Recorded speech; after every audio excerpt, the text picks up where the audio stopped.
எல்லோருக்கும் வணக்கம். நாங்கள் இன்றைக்கி தொதல் செய்ய போகிறோம். அதுக்கு ரைஸ் குக்கர் கப்பால் சிவத்த பச்சரிசி ஒரு கப் எடுத்துருக்கிறேன். இதை இப்போ தண்ணி விட்டு ஊற வைப்போம்.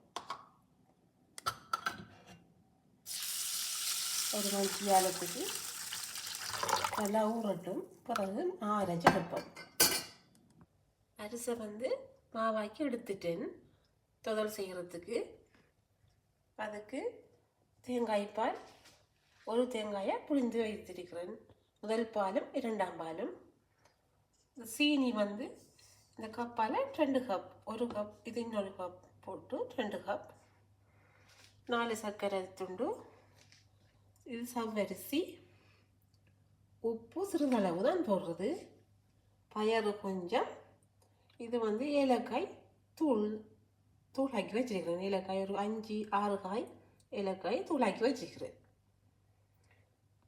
இப்போ இந்த மாக்கலவைக்குள்ள எல்லாத்தையும் ஒன்றாக விடுவோம். பால்,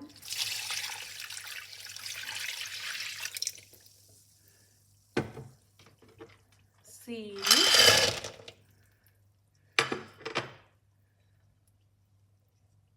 ஏலக்காய் தூள்,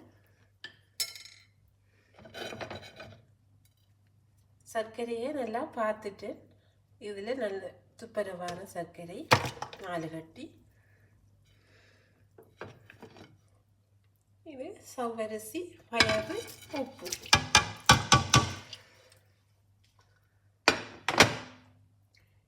எல்லாத்தையும் ஒன்றாக நல்லா கலந்து விடுவோம். இப்போ எல்லாம் கலந்து விட்டுட்டு இந்த கலவையை இடைவிட கைவிடாமல் கிண்டி கொண்டே இருக்கணும். அப்படி இடையில நமக்கு விட்டோம்னு சொன்னால் அடிப்பிடித்து இது அடிப்பிடித்திடும், கல் பத்திரம். அதுக்காக வேண்டி நாங்கள் கைவிடாமல் கிண்டி கொண்டே இருக்கணும். பிறகு பார்ப்போம். நாங்கள் இந்த தொதல் கொஞ்சமாக தான் சிறிதளவு தான் செய்கிறேன். எப்படி எடுத்தோம்னா இந்த ரைஸ் குக்கர் கப்பில் ஒரு கப் அரிசி தான் எடுத்தது. அப்போ அதில் எனக்கு 2 கப் மாவு வந்தது. அப்போ அந்த 2 கப் மாவுக்கும் நாங்கள் 2 கப் சீனி எடுக்கணும். எடுத்தால் தான் தொதல் நன்றாக வரும். கூடுதலாக செய்கிறோன்னு சொன்னால் அந்த கணக்கை கொஞ்சம் மாறி வரும். இது ஒரு கப் அரிசிக்கு 2 கப் மாவு வந்தது. அப்போ அந்த 2 கப் மாவுக்குரிய கணக்கு தான் நான் சீனி போட்டது, ஒரு தேங்காய் எடுத்தது இல்லை. இந்த தொதல் எங்கள் அம்மா சொல்லித்தந்த முறையில் தான் செய்கிறேன். அம்மா எவ்வளவு மாவு எடுக்கிறாங்களோ அதே சம அளவு சீனி எடுப்பாங்க. அதே மாதிரி தான் நான் செய்கிறேன். நல்லா இறுகி வரும் வரைக்கும் நாங்கள் இப்படி கைவிடாமல் கிண்டி கொண்டே இருப்போம். இன்னும் இது இருக்கணும். இனி அடி பிடிக்க பார்க்கும். இப்போ கவனமாக பார்த்து கிண்டி கொண்டே இருக்கணும்.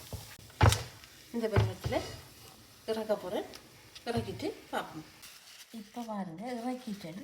இறக்கின உடனே நம்ம எப்படியாவது சுட வாழை இலையை எடுத்து, என்கிட்ட வாழை இலை இல்லை, அதை சமப்படுத்தி விட்டுறணும். நான் ஒரு பேக்கால் தான் சுடு வந்துட்டு சமப்படுத்துகிறேன்.